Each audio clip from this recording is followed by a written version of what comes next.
I'm Derek Diener, and I'm a researcher here at RISE. This circular car project is essentially 18 different actors that represent many parts of the value chain of the automotive industry. What we attempt to do is try to learn how the system can be developed towards what we say a more circular car system. When we say circular, we usually mean longer lasting. So we're talking about cars that deliver more kilometers over their lifetime.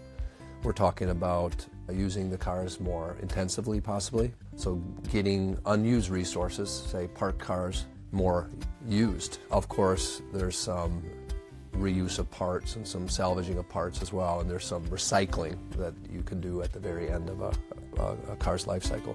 But we're very much focused on the ideas of retaining value in a car over its lifetime and how different actors can work together to make that happen. We could start with the idea that any product is built and designed often or always with consideration to the business logic that kind of drives the business. So if we potentially change the business logic towards one that says we want to have a car that will deliver, say, 1 million kilometers, or we are going to focus on delivering so much function as possible, and possibly we're going to make money on the function delivered, the kilometers delivered, not on the sale of the item.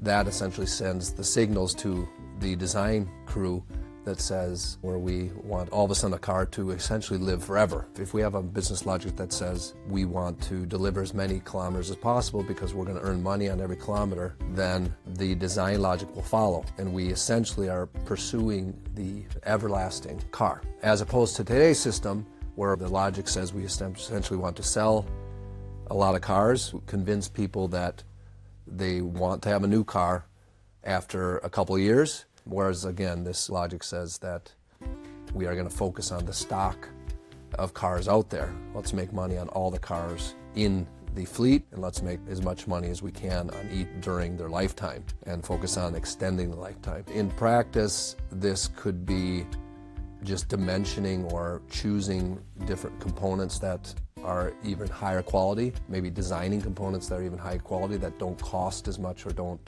fail as early in the car cycle. It could be looking at what we call future adaptive design, which is considering even more all the things that can potentially happen during a car's life cycle that will result in it first costing a lot of money, and second resulting in that it is deemed obsolete. So we try to cheat obsolescence or identify these obsolescent points and then mitigate them.